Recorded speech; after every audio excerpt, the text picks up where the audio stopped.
Hello, I'm Lynlee Foo. Good evening, and you're watching the Straits Times' coverage of this year's National Day rally. I have with me my guests who will help us unpack some of the key points of the Prime Minister's speech. Let me first introduce to you the gentleman on my left, Associate Professor Terence Ho, Associate Professor in Practice at the Lee Kuan Yew School of Public Policy, National University of Singapore.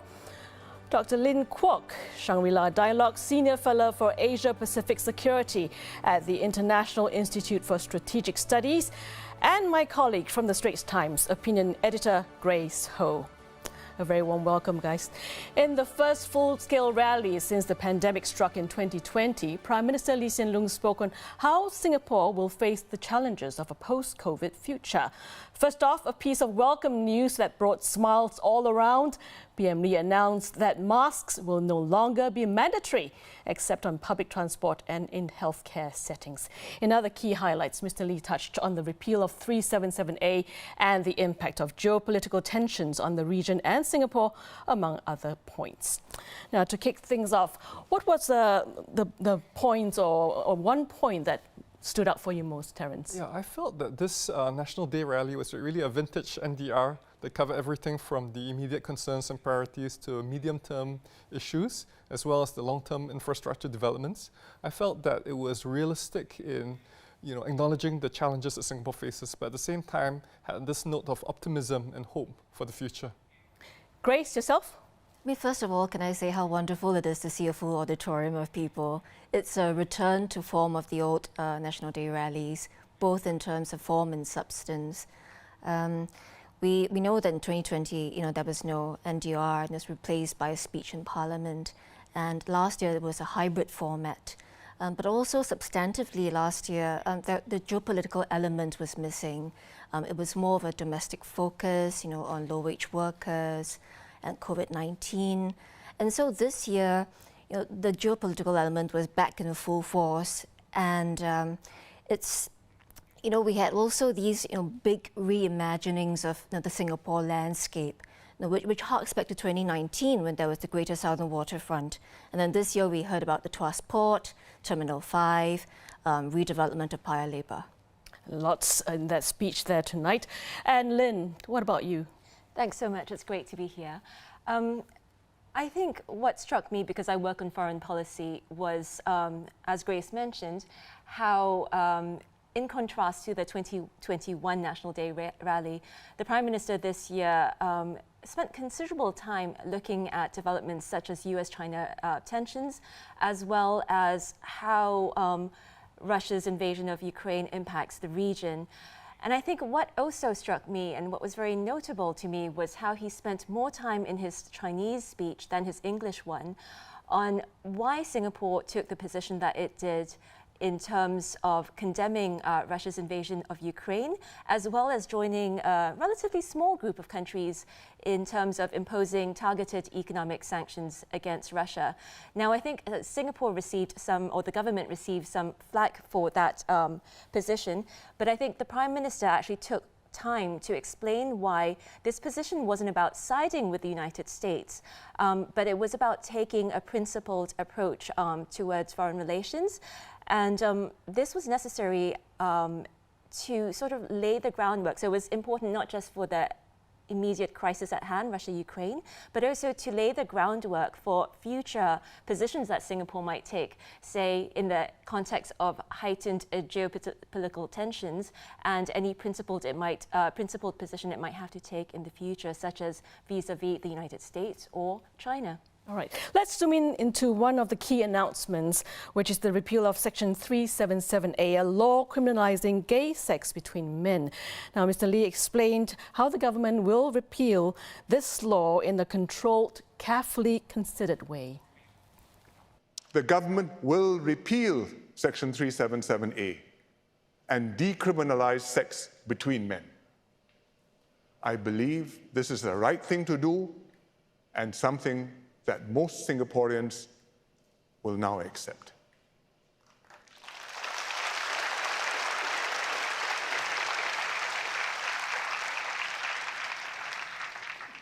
This will bring the law into line with current social mores and I hope provide some relief to gay Singaporeans.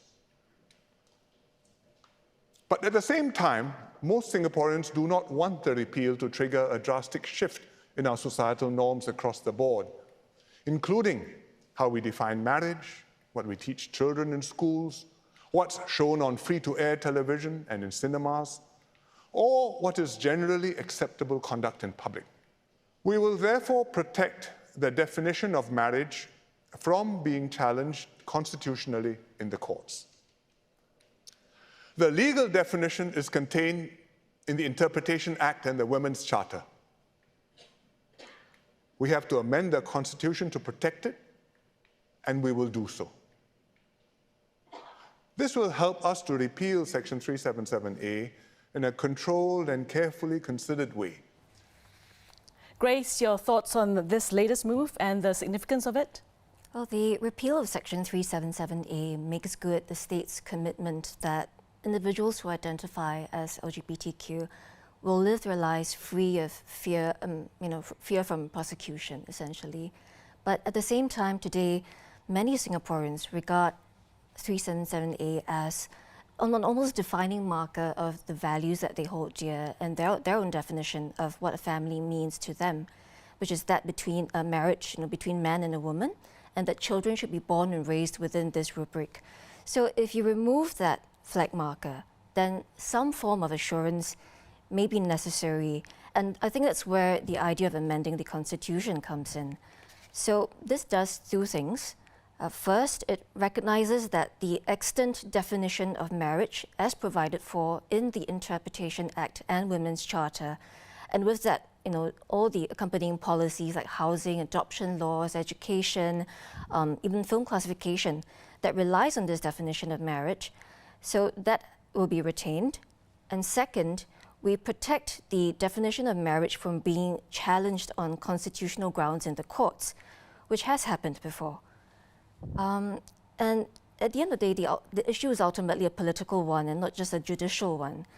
What is not clear at this point in time is how that amendment will be phrased or implemented.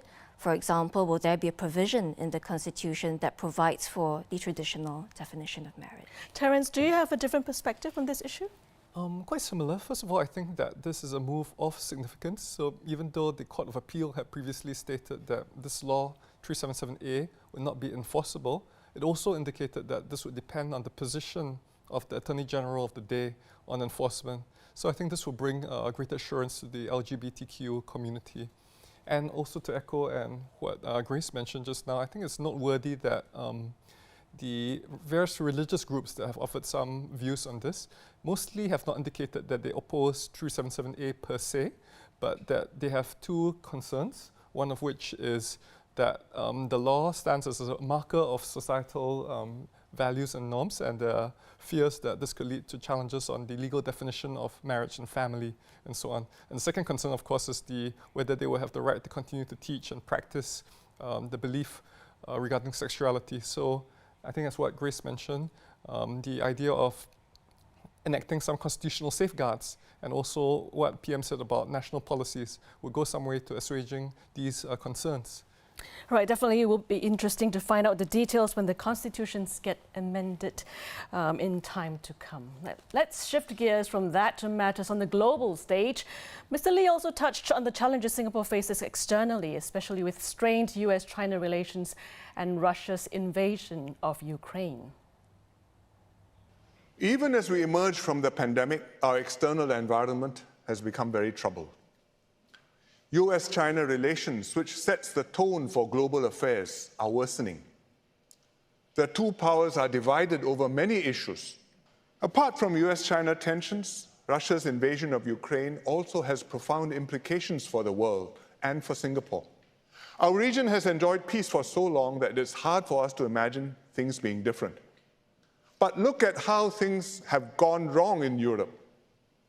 How suddenly and quickly. And can you be sure that things cannot go wrong like that in our region too? So we must get real, and we must get ourselves prepared psychologically. Lynn, I know you've written quite a bit about this. Would you like to weigh in on this? Yeah, certainly. I agree with what the Prime Minister said about how there are many areas of dispute between the United States and China.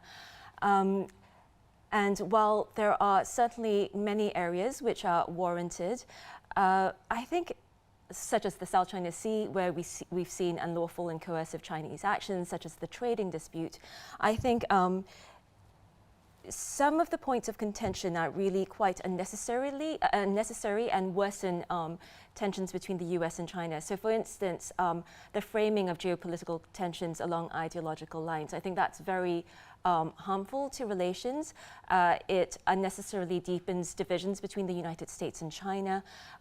It alienates, in the US case, it alienates potential partners. And of course, from the US perspective, it also opens up strategic space for China. So I don't really think that this particular framing is particularly helpful. And while the US has been responsible for framing the geopolitical competition in such a manner, I think China also has to share some of the blame. So for instance, before Russia's invasion of Ukraine, a couple of weeks before that, we saw both China and Russia issuing a joint statement where both countries pledged unlimited partnership, a no limits partnership between the two countries. And I think that has really allowed the United States to seize upon what it paints as, a China-Russia alliance, which hasn't been particularly helpful to geopolitical tensions insofar as it has cleaved the world into the West versus the rest. So I think that's been problematic. On Russia and Ukraine, if I may, I think how the Prime Minister has really sought to sort of unpack the Russia-Ukraine crisis for Singaporeans to help us understand why it matters, even though it's an event that has happened so far away, but nonetheless it matters to the region and to Singapore. I think that's been very important. Insofar as we, as Asian countries in Asia, have looked at the implications of Russia's invasion of Ukraine for the region, this is largely focused, and we've seen the Prime Minister also focus on this, on food and energy supplies and prices. Insofar as it's focused on geopolitical consequences, this has examined, the implications of Russia-Ukraine for Taiwan. I think that if we're looking at the Taiwan issue, I do not think that that Russia's invasion of Ukraine increases the chances of China taking out a military invasion of Taiwan. The logic doesn't follow. I think China's main consideration in this respect is whether or not it can win a war that involved the United States quickly or at all. And I don't think that Russia's invasion of Ukraine has changed that factor. In fact, if anything, China would think thrice now about invading Taiwan. But I think Asia nonetheless needs to be very tuned into the consequences of Russia's invasion of Ukraine for the region beyond Taiwan, beyond food and energy supplies and prices. Because first, it undermines the rules-based international order, which was already seeing some tensions or some pressure prior to Russia's invasion of Ukraine. Second, because it also impacts perceptions of China as well as approaches towards China. As I mentioned earlier, this is cleaving the world in terms of Western powers versus Eastern powers, and that's not particularly helpful for Southeast Asia or Asia more generally. And I think third, we should be concerned also because of where it puts other countries in Asia, not least Southeast Asia, because with this cleaving of the world into the West versus the rest, where does that place Southeast Asia? Many countries there are not, liberal democracies, or many countries here are not liberal democracies. And so that puts countries here in a rather uncomfortable position where, they do not want to pick a side, but perhaps that side is being chosen for them. Right, now picking up on your earlier point about rising prices in terms of food and energy, inflation was already a problem even before the Ukraine war, as the PM mentioned, with COVID-19 and then the war impacting supply disruptions among other factors naturally. The rise in the cost of living is top of many Singaporeans' minds. Terence, you mentioned your work on such socio-economics issues. Anything about that speech that struck you in particular on this? I thought that the Prime Minister gave a very good recap of the multi-pronged approach which Singapore is taking. That includes, of course, targeted help for households. That includes monetary policy, diversifying supplies and stockpiling. And very importantly, he also highlighted the only sustainable medium to longer term approach, which is to raise incomes through more competitive businesses and through upskilling for workers. Grace, yourself? I think what I found also interesting was the reality check that the Prime Minister gave, which is that these spiraling prices are not just about the war in Ukraine, but also just fundamental change in economic conditions in the world. So, for example, slowing growth in China, the end of an era of cheap production, cheap goods, and things which we have become accustomed to, which we may now not have anymore. And I think he made a very frank acknowledgement, and I quote here, it says, "We have little influence over this global inflation picture. But by that same token, we do have influence over the domestic picture, which Terence talked about. For example, shoring up our national defenses, building up adequate stockpiles and essentials, as you mentioned, building nutritional self-sufficiency up to 30% by 2030. So that was the key takeaway for me. Okay, looking to the future and preparing Singapore for the challenges ahead is at the heart of every National Day rally speech. Tonight, Mr. Lee outlined some key things to note. First, the importance of strengthening national identity. Second, staying open and connected to the world. And third, ramping up a global talent pool. Singaporeans are rightly concerned about the impact of large numbers of non-residents living and working here. I talked about this last year. The government is following up to tackle the problems and ease these concerns. But while we manage the overall population of foreign professionals here, we must not stop seeking out top talent who can contribute to our Singapore story. And we're almost out of time. And to wrap up this evening's discussion, let's start with you, Lynn. National identity. What's significant for you there? Well, I think it's quite clear that with heightened geopolitical tensions between the United States and China, no less, Singapore does need to strengthen national identity, not least because its domestic population is 75% Chinese. And if that 75% ethnic Chinese Singaporean population started taking the position that China takes on all issues, regardless of how what were in Singapore's best interest, then we would have trouble on our hands. So I think the Prime Minister was quite right to point that out as something that we need to address to strengthen Singapore's resilience moving forward. And I think Singapore has a very strong basis for doing so. I mean, Singapore didn't start off as a united nation. Singapore started off as disparate ethnic groups that forged a nation over decades of nation building. And so Singapore has, in its institutional memory, if you like, the ability to do so. And I think it really needs to be able to focus on doing so. And of course, the domestic population as well in Singapore, the Chinese community in particular, need to remember that Singapore's interests do not equate necessarily to China's interests or to the United States' interests.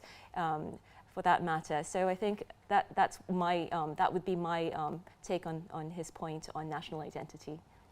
And about building a global talent pool, Terence, what do you make of his point on staying open? And of course, Singaporeans' concerns about the rising number of foreign talents.